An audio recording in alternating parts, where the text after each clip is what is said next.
You know that recent phone call, the one with, well, pretty high stakes? It felt like a real turning point. It did, didn't it? I mean, you could almost sense like history shifting a bit, a little echo of maybe the end of the Cold War, that kind of thaw. Right, like, where do we go from here? How is everyone making sense of what just happened? What are the ripple effects? Absolutely. And what's really key here, I think, is understanding how differently everyone is reacting, especially these major world leaders. Their first take on it, well, that's really telling. Exactly. So what we're going to do today is dive right into the immediate aftermath, what we're hearing about the actual conversation, what Ukraine said right away, and then how different countries in Europe are seeing this whole thing. It's almost as if they all saw the same thing, but walked away with different ideas about what it all means. That's a great point. Because, each country has its own priorities, its own goals. Yeah. So, they're all going to look at this call and its potential outcome through their own lens. Okay, so let's get into the specifics. We're talking about the leaders of Russia and the U.S., right? And, well, some people were expecting an immediate ceasefire in Ukraine, no conditions. Yeah, there was that hope. I mean, everyone wants the fighting to stop. So it makes sense that a lot of folks thought that might happen right away. But that's not what we got. Instead, they agreed to start negotiations, like at the expert level, and that those should begin pretty soon. So from expecting a full stop to setting up these expert talks, that's a big shift. What could be driving that? Well, one idea is that Russia's leader basically convinced the U.S. leader that, hey, an instant ceasefire is just too complicated, right? Too much impact without some groundwork and ways to make sure everyone's actually following the rules. Apparently, he laid out those complexities, and it seemed to work. And from what we're seeing, the U.S. isn't really pushing back on this new plan. They even mentioned a possible ceasefire that's just for energy and port stuff areas that, by the way, Ukraine had wanted protection for anyway. If you think about it, that narrower approach could mean they're trying to deal with the most urgent things first, like keeping the lights on and supplies moving. The really tough political stuff, they're putting that off until later in the negotiations, maybe. Right. But then you see what Kyiv is saying, and it's a totally different picture. They're basically taking this as a no to a full ceasefire, their conclusion. Russia's goal is still to keep fighting. It's like they're looking at a whole other set of outcomes. And that gap in how they're reading this, that's huge. Kyiv's saying even a limited ceasefire, even for things they had asked to be protected, is a bad sign. Like it means a real end to the fighting that's just not on the table. Makes you wonder what their strategy even is now. On the other hand, the White House seems to be saying it's more like a step-by-step thing, right? First, you reduce the attacks on those energy systems, which seems doable, and then you build on that with broader talks aimed at a bigger peace deal. They're talking about de-escalation, but slowly. Yeah, and that sequence might show a difference in what each side sees as most important. The U.S., they're all about taking it slow, building some trust, before diving into the really controversial stuff. It's interesting. The Ukrainian president, just a week before this call, he was talking about stopping the fighting, at least in the air and at sea. But now, with this partial ceasefire maybe happening, which, remember, would protect things they had asked for now, he's saying it's a rejection of a full ceasefire, and he wants more sanctions.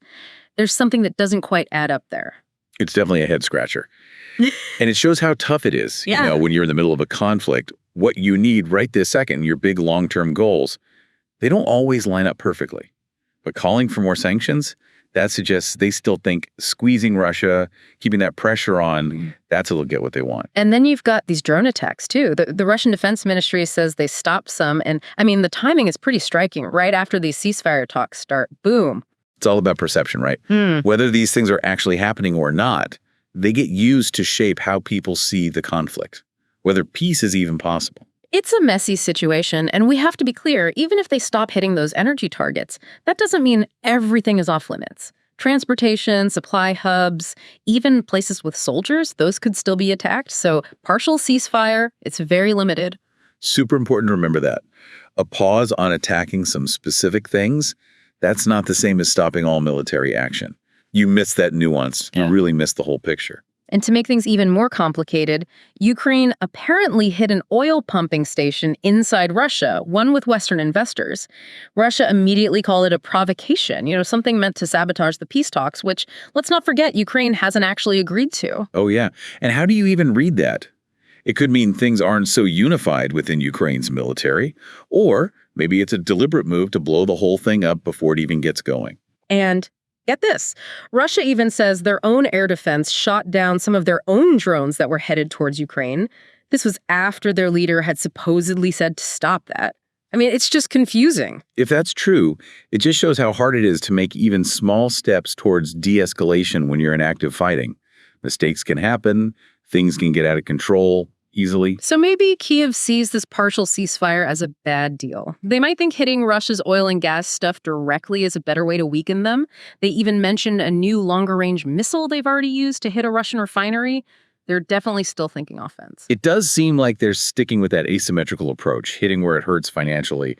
They think hurting Russia's economy, that's crucial for their defense. The analysts we're looking at, they actually think that if Moscow stopped attacking, Kyiv would probably just keep going. And they wouldn't even face much criticism internationally. It's kind of cynical, but it's what we've been seeing. It all comes down to trust, or the lack of it, right? They just don't believe the other side will stick to any deal. And that's a huge problem if you want any kind of lasting peace. But here's the twist. Russia seems to think they have time on their side. Their president, he's apparently confident that every offer he makes to Kyiv is just going to get worse and worse. First, you recognize Crimea, and then who knows what else. They're playing the long game. They're thinking strategically. They believe they have the upper hand militarily, and they're betting that the longer this drags on, the more they can demand.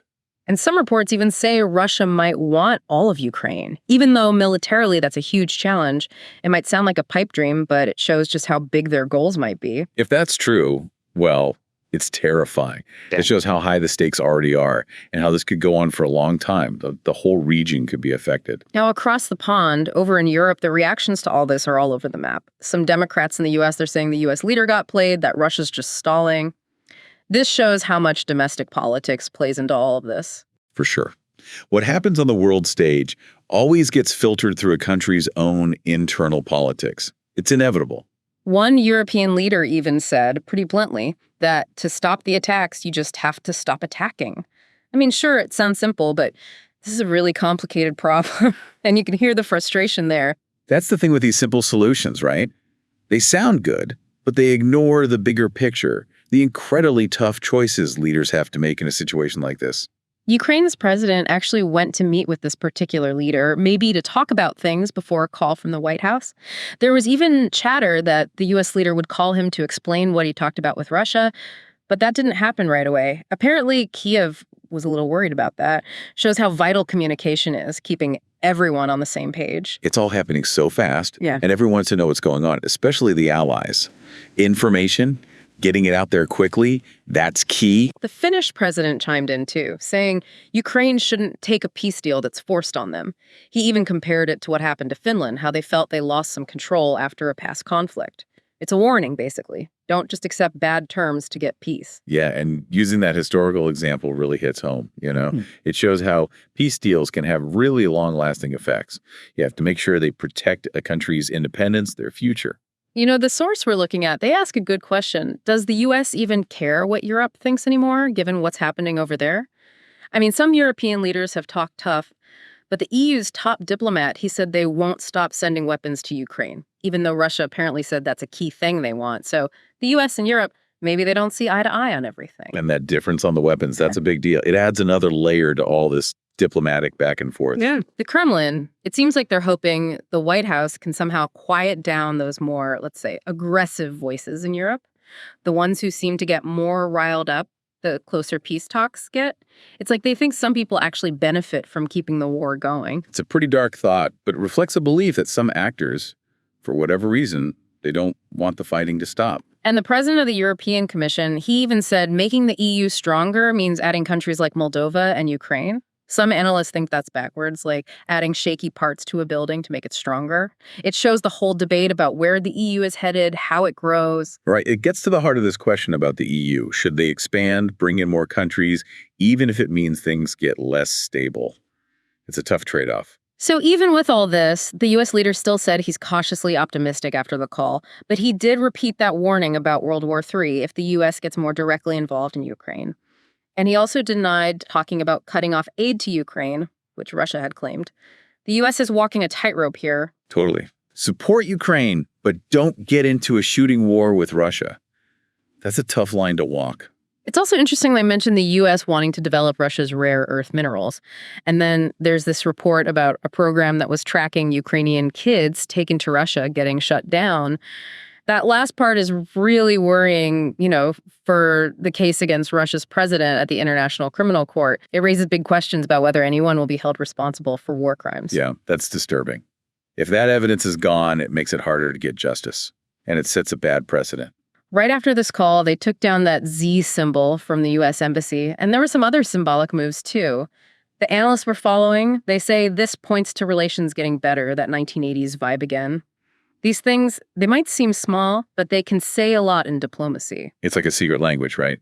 Symbols can be really powerful. They can show a shift in how countries see each other without saying a word. Then there's this report about a group supposedly negotiating with the Ukrainian opposition to replace the current president.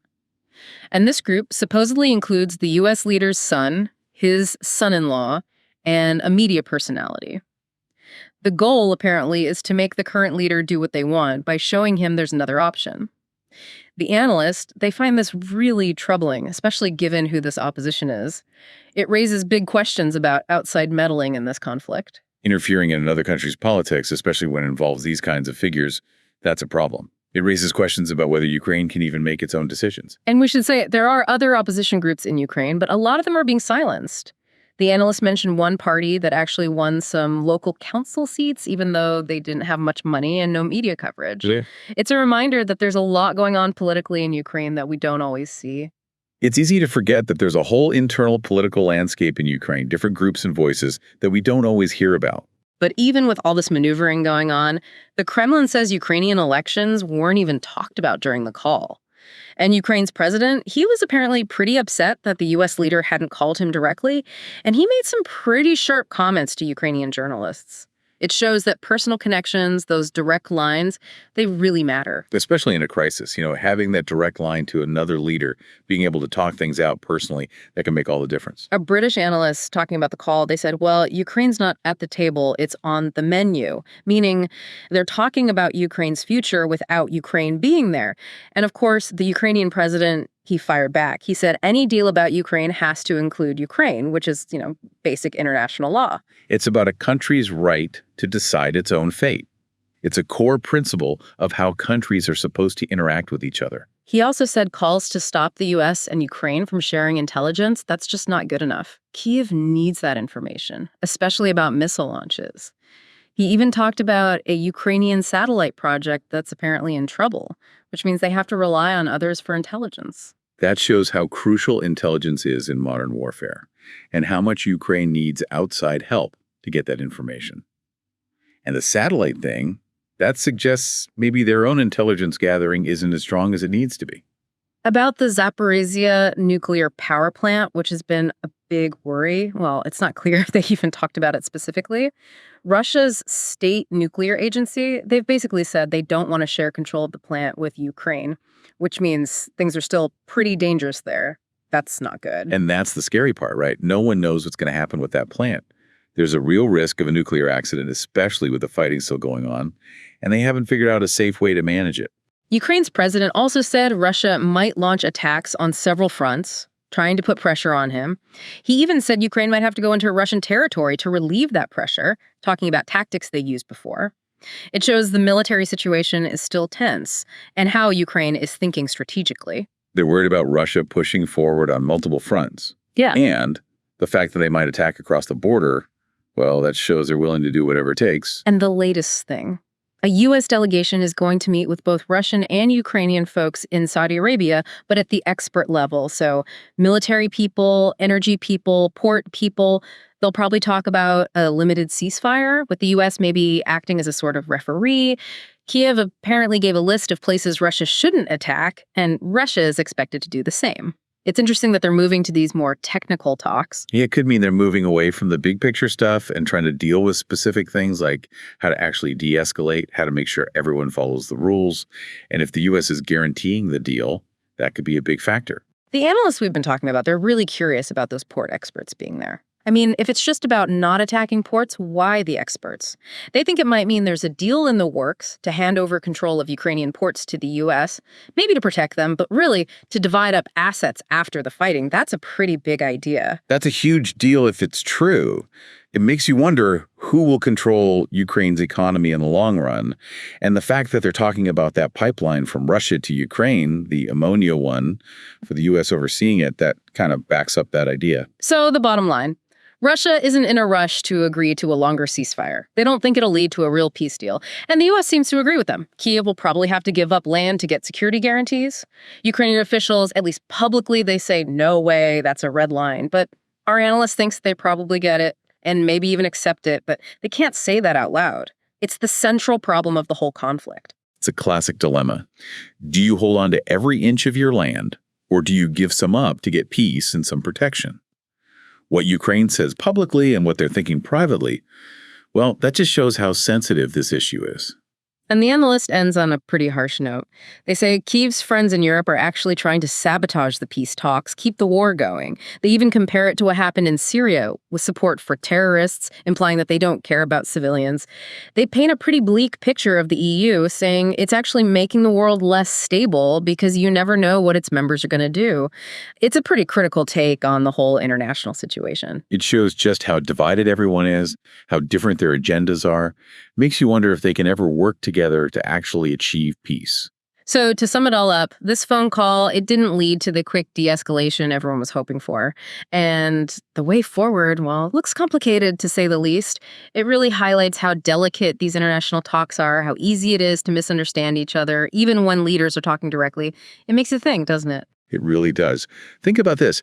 How do you make peace when everyone sees the situation so differently, when they want such different things? How do you even find common ground when everything's so divided? Subscribe to our podcast on Spotify, Apple Podcasts, and YouTube. We are here to make things clear. New episodes every day.